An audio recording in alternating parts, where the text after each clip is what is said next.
کبھی سوچا ہے کہ اللہ تعالیٰ کو سب سے زیادہ کیا چیز پسند ہے؟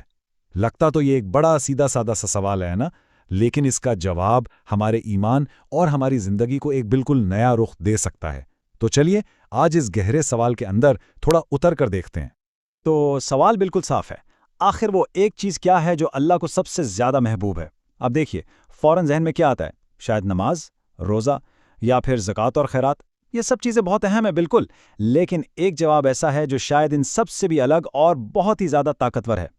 اور اس کا جواب ہمیں ملتا ہے ایک حدیث مبارک میں کہ اللہ تعالیٰ کو سب سے زیادہ پسند ایک نوجوان کی توبہ ہے۔ ذرا سوچیے اس بات پر، ایک نوجوان کی توبہ، کتنی گہری بات ہے یہ۔ لیکن سوال تو یہ اٹھتا ہے کہ آخر کیوں؟ مطلب ایک نوجوان کی توبہ میں ایسی کیا خاص بات ہے جو اسے اتنا محبوب بنا دیتی ہے؟ اچھا، اس جواب کو ٹھیک سے سمجھنے کے لیے ہمیں صرف لفظوں پر نہیں رکنا، ہمیں دیکھنا ہوگا کہ اس کے پیچھے کا پورا سیاق و سباق کیا ہے۔ تو چلیے پہلے یہ سمجھتے ہیں کہ جوانی کی طاقت اور اس کے جو چیلنجز ہیں وہ آخر ہیں کیا۔ سب سے پہلے تو یہ لفظ توبہ، اس کا مطلب کیا ہے؟ بالکل سادہ سا مطلب ہے پلٹنا، گناہ یا غلطی کرنے کے بعد واپس اللہ کی طرف پلٹ آنا۔ یہ ایک شعوری فیصلہ ہے، ایک ارادہ ہے کہ معافی مانگ کر سیدھے راستے پر واپس آیا جائے۔ تو اب دیکھتے ہیں کہ حدیث میں جوانی کو کس طرح سے بیان کیا گیا ہے۔ یہ عمر کا کوئی بھی حصہ نہیں ہے، یہ ہے چڑھتی جوانی، وہ وقت جب توانائی بالکل عروج پر ہوتی ہے، جسم میں پوری طاقت ہوتی ہے، اور سب سے اہم چیز یہ وہ وقت ہے جب انسان کے پاس گناہ کرنے کی پوری قدرت یعنی پوری صلاحیت ہوتی ہے۔ اب جب یہ تینوں چیزیں ایک ساتھ آتی ہیں، جوش، طاقت اور موقع، تو سوچئے کیا ہوتا ہے۔ ایک عجیب سا طوفان اٹھتا ہے جہاں دنیاوی خواہشات کی کشش بالکل اپنے زور پر ہوتی ہے۔ ایسے میں راستے سے بھٹکنا کتنا آسان ہو جاتا ہے نا؟ اور بس یہیں پر آتی ہے اصل بات، انتخاب کی۔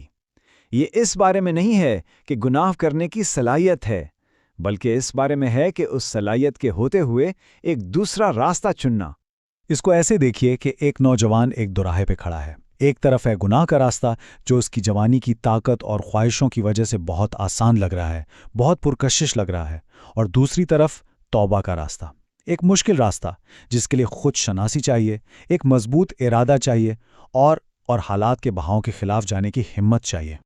لیکن پھر بھی اس ساری کشش، ساری طاقت، ساری صلاحیت کے بیچ وہ نوجوان فیصلہ کرتا ہے کہ اسے اللہ کی طرف پلٹنا ہے۔ بس یہی لمحہ ہے، یہی وہ لمحہ ہے جو سب کچھ ہے۔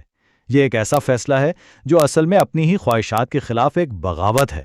تو بات ساری یہی ہے، یہی وہ عمل ہے، توبہ، جو اس خاص وقت میں یعنی چڑھتی جوانی میں کیا جائے تو وہ اللہ کو سب سے زیادہ محبوب لگتا ہے۔ اس کی قدر ہی اس لیے اتنی زیادہ ہے کیونکہ یہ سب سے مشکل حالات میں کیا گیا ایک سوچا سمجھا ایک شعوری فیصلہ ہے۔ تو آخر میں یہ ساری بات ہمیں سکھاتی کیا ہے؟ یہ ہمیں بتاتی ہے کہ اللہ کی محبت صرف ہماری فرما برداری نہیں دیکھتی، بلکہ ہمارے انتخاب کو دیکھتی ہے، خاص طور پہ وہ انتخاب جو سب سے مشکل وقت میں کیا جائے۔ یہ ہمیں یاد دلاتا ہے کہ ہم زندگی کے کسی بھی مرحلے پر ہوں، پلٹنے کا، ایک صحیح راستہ چننے کا موقع ہمیشہ ہوتا ہے، اور بس اسی انتخاب میں سب سے زیادہ خوبصورتی ہے، سب سے زیادہ قدر ہے۔